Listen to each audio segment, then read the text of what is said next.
Magandang hapon, narito ang pinakahuli sa lagay ng ating panahon ngayong araw ng linggo, June 29, 2025.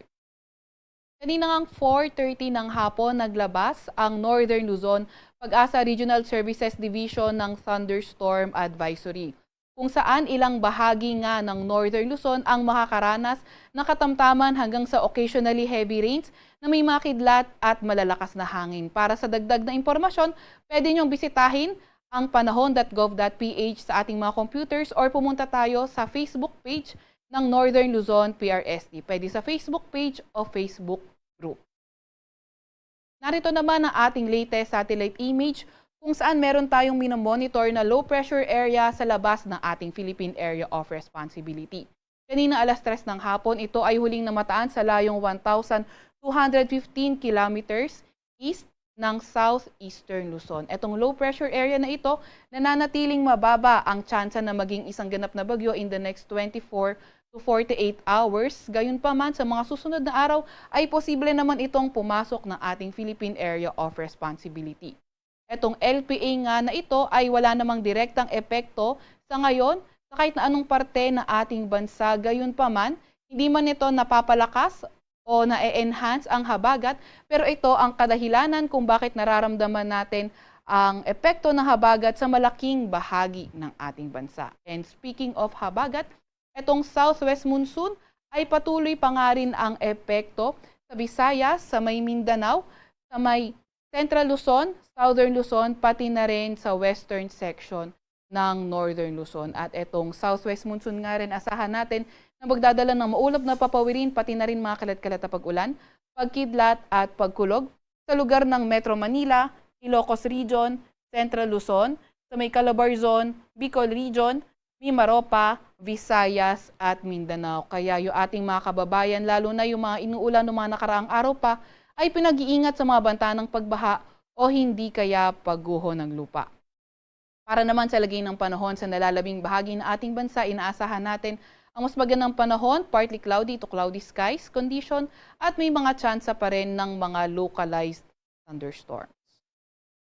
Para naman sa lagay ng ating panahon bukas, inaasahan pa nga rin natin ang habagat na magdadala pa rin ng mga paulan sa may Ilocos Region, Central Luzon, sa may Calabarzon pa rin, Bicol Region at Mimaropa, kung saan sa nalalabing bahagi ng Luzon ay mas magandang panahon at may mga tsansa ng mga localized thunderstorms. By tomorrow, posible pa nga rin magpaulan ang habagat o southwest monsoon, pati na rin sa may lugar ng Metro Manila.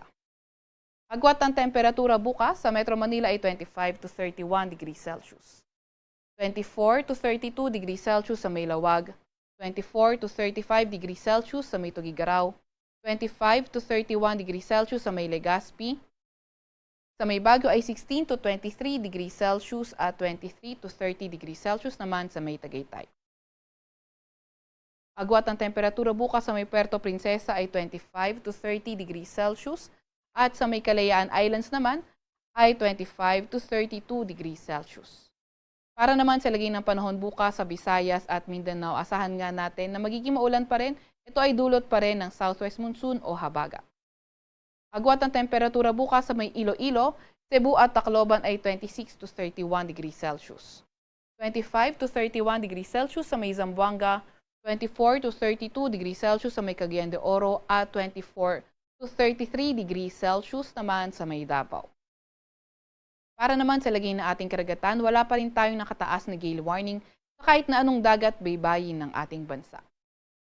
Para sa 3-day weather outlook ng mga pangunahing syudad natin, nakikita natin sa Metro Manila, Legazpi City. So ngayong araw hanggang Thursday, nakita pa nga rin natin Metro Manila, Legazpi City at sa western section ng Luzon, magiging maulan pa rin dahil pa rin sa habagat. Sa may Baguio City naman, nakikita naman natin mas maganda yung panahon at may mga tsansa pa rin ng mga localized thunderstorms. Pinakamataas na temperatura sa Metro Manila until Thursday ay 31 degrees Celsius. 16 to 23 degrees Celsius sa may Baguio City at 24 to 32 degrees Celsius naman sa may Legazpi City. Para naman sa mga pangunahing syudad sa may Visayas, nakikita natin sa may Iloilo City, pati na rin sa may kanlurang bahagi ng Visayas, patuloy pa nga rin ang pagpapaulan kahit abutin pa rin ng Thursday netong hanging habagat o southwest monsoon. Sa Metro Cebu at Tacloban City, nakita naman natin na magpapatuloy or magsisimula na yung pagbuti ng panahon by Tuesday, pero may mga tsansa pa rin ng mga localized thunderstorms. Agwat ang temperatura sa Metro Cebu sa susunod na 3 araw ay 25 to 32 degrees Celsius. 25 to 31 degrees Celsius naman sa may Iloilo City at 25 to 32 degrees Celsius naman sa may Tacloban City.